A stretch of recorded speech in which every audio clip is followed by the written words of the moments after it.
Good to be here, actually. Yeah, great stuff. It's okay to have me. I'll start with yourself. Tell us about who Mr. David Mwambazi is and what AccuServe Corporate Brokers is about. All right, so David Mwambazi is a serial businessman, as people like to call me now. The idea is I try to venture into everything and anything that I can possibly think of. Right. So I incorporated a company called AccuServe Corporate Brokers in 2014. And over the years, I've seen it nurtured and grow to what it is now. What does AccuServe Corporate Brokers do? Our core business is trade finance facilitation. We work with over 400 banks globally, where we facilitate for trade finance.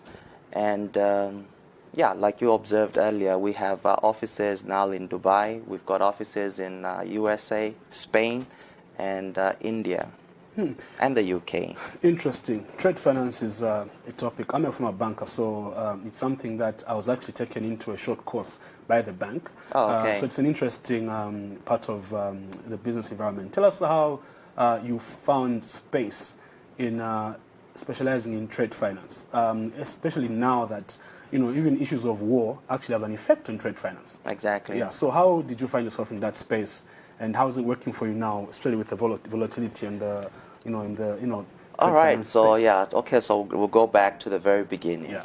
So all right. Okay. Some time back, I think 2014 or 2013. I can't remember, but somewhere there.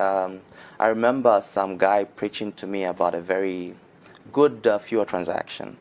Now, obviously, I'd gone from one bank to the other, yeah, trying to knock and see what help I could get.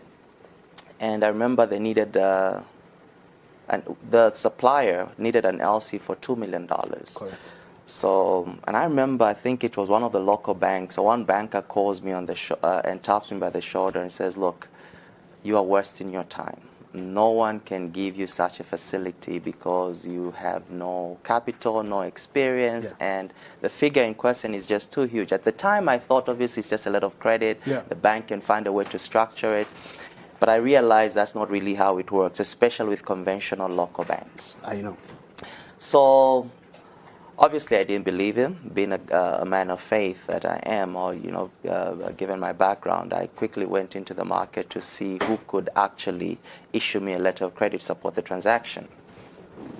So yeah, I started doing my research on the internet, and I realized that actually it is possible to get it done. And then from there, I started learning how the mechanics and everything moves. Yeah. Exactly, and then yeah, just turned it into a business, and here we are now. Fantastic. Trade finance is complicated, but as you rightly put it, local banks, depending on the commodity that you're trading in, that has to be shipped from overseas into the country, they are very, very difficult, I know. Now, having said that, and from your experience, where do you feel a business person like yourself can find that middle ground with a local bank? Where is the problem in terms of business around that sort of space? Okay, I just honestly feel that look, I've seen the banking sector in this country grow. Like most of just everything around us, everything is still developing. Right. I wouldn't say the banks are where they were, say 5-10 years ago. They have made progress. We're seeing banks becoming a little bit more flexible. Yeah. And we are not where we're supposed to be in terms of maybe seeing what other banks are doing globally, yeah, but I feel we're getting there. So there's space that more and more businesses have been accommodated with some flexibility. Interesting. So with a local business, where do you feel a local business goes wrong? And I'm asking this question because I'll lead into how easy it can be for a local business to penetrate the international market like yours. But right now, for a local business here in Zambia, where do you think they go wrong? Okay, so for me, my first analysis has been that I think Zambians basically are very hardworking. Yeah. They like to take challenges. I mean, just when I was coming to your studio, the traffic I could see. I mean, everybody's up and about, going about their hustle. That is indication to me that people are eager to work, and Yeah. people do want to work. Yeah. But I think our major hindrance is just lack of access to capital. Yeah. How can a business, a local business, penetrate the international markets and have offices just like you in various major cities of the world? It's funny. I get to be asked that question almost by everybody. Yeah. But I think the simple mechanism there is, I feel what really works and what's practical is to, come up with some form of joint venture agreements with people or companies that are already existing in the markets that you're targeting. For example, if you're going to say, okay, look, let me set up a business in China. Yeah. You do realize that by the time you study the mechanisms or the Chinese laws on how to establish businesses and how to run businesses there, it's going to take you a lot of time. Yeah. And, that's just not the time that you want to waste. I think the best way to do it is if you can identify a Chinese company that obviously you feel you can partner with. Yeah. And, you get the ball running. I'll give you an example. Say if you want to establish maybe an office in Dubai, Yeah. for example, office space there will probably cost you maybe $25,000 or something. But then if you're going to partner with a company that also has your vision and probably you do similar things, Yeah.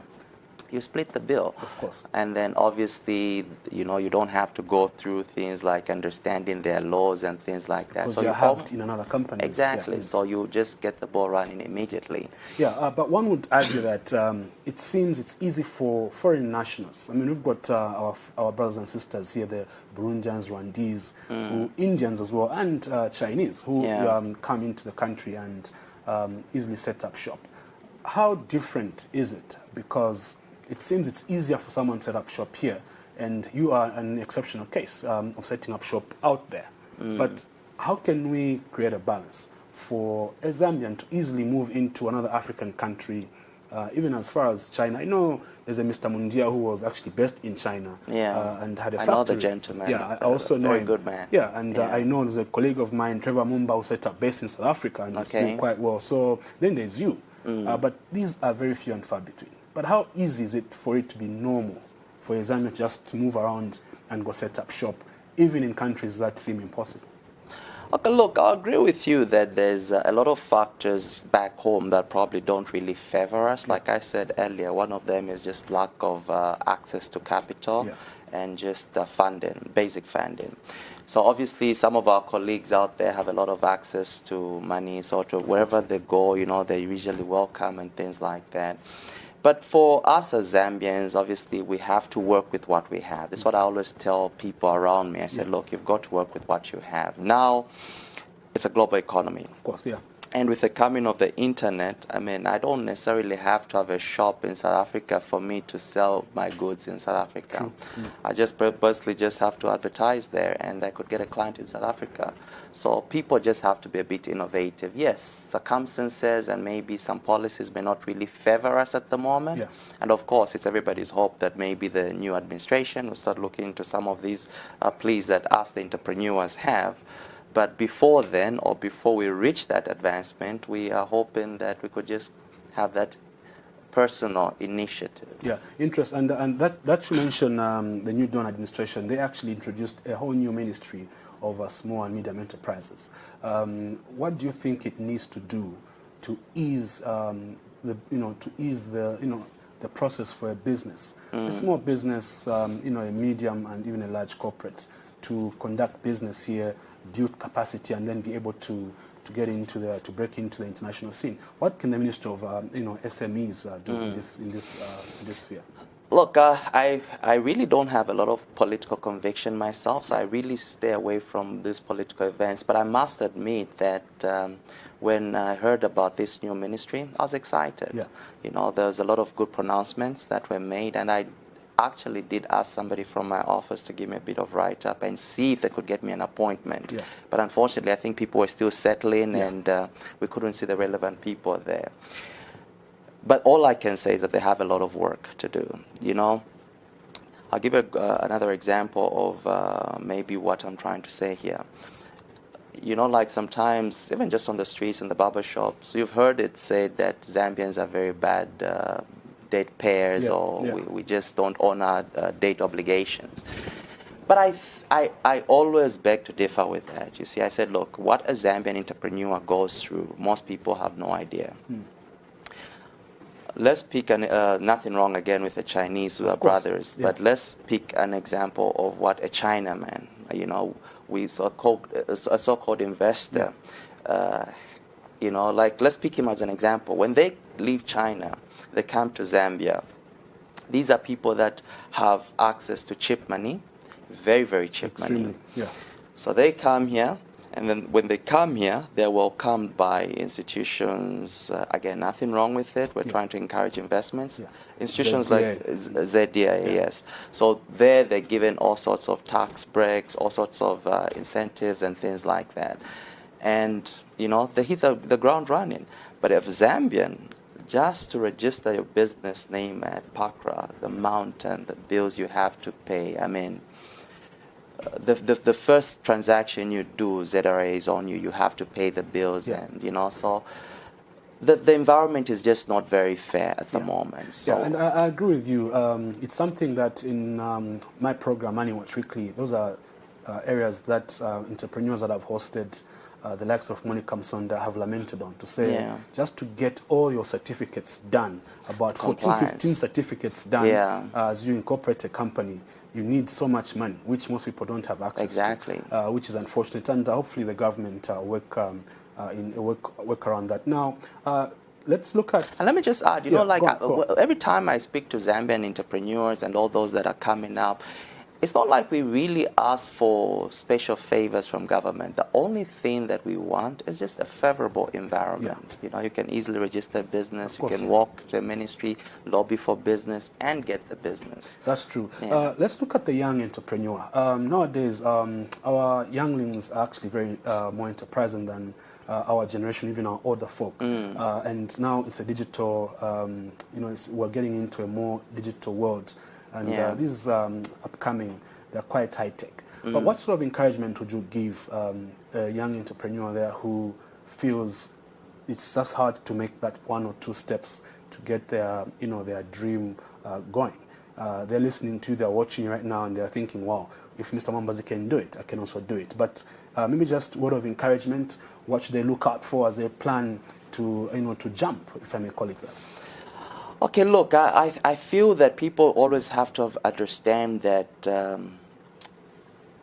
what advantage do I have over others? And then from there, you just carry it forward and just try to, you know, say, okay, look, this is an asset that I have, and this is the advantage I have over others, and just try to build on that and just pick it up from there. Like, for example, we are now in the information age, technology, internet.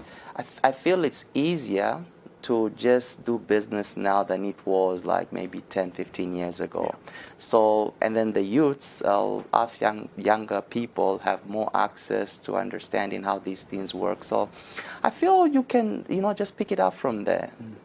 All right, as we wind up, Mr. Mwambazi, what next for AccuServe Corporate Services? Are you expanding further? What's your plan? And now that I would say the world is open, let's ignore what's happening, although it's hard to ignore because it obviously affects us. Let's put the Russia-Ukraine issues aside. The Zambian economy, where it's going, how can you position yourself in terms of business and opportunities that are there, especially in your field, trade finance? All right, look, AccuServe has now currently partnered up with one of the biggest trade finance companies that I think I know, and that is Hewlett Finance. Okay. So we are looking into getting more assets and more money with the banks that we're already working with. And obviously for us, it will help us also just mitigate with all these things that are happening with Russia and Ukraine. Of course, Obviously, a lot of banks will start shying away, but because of strategic partnerships that we are making, I feel that we'll still be positioned well. And obviously my team is very dynamic and they like to think outside the box. We're venturing now into construction. We're already in talks with neighboring countries to see what we can do, because we're doing roads, we're doing construction and all these things. Great stuff. Yeah. Mr. Mwambazi, it's a pleasure to have had you on Morning Daily. It was great to be here. Yeah, all the best with AccuServe. I'm sure we'll be following you. I always tell our guests that as long as you take a seat in our studios, you become part of our family. So obviously, thank you so much. We'll be seeing you again, and you can always feel free if you want to make an announcement. Feel free to contact us. We'll cover you. Thank you. That's my word to you. Thank you, Mr. Yoela. Much appreciated. All right. So that was Mr. David.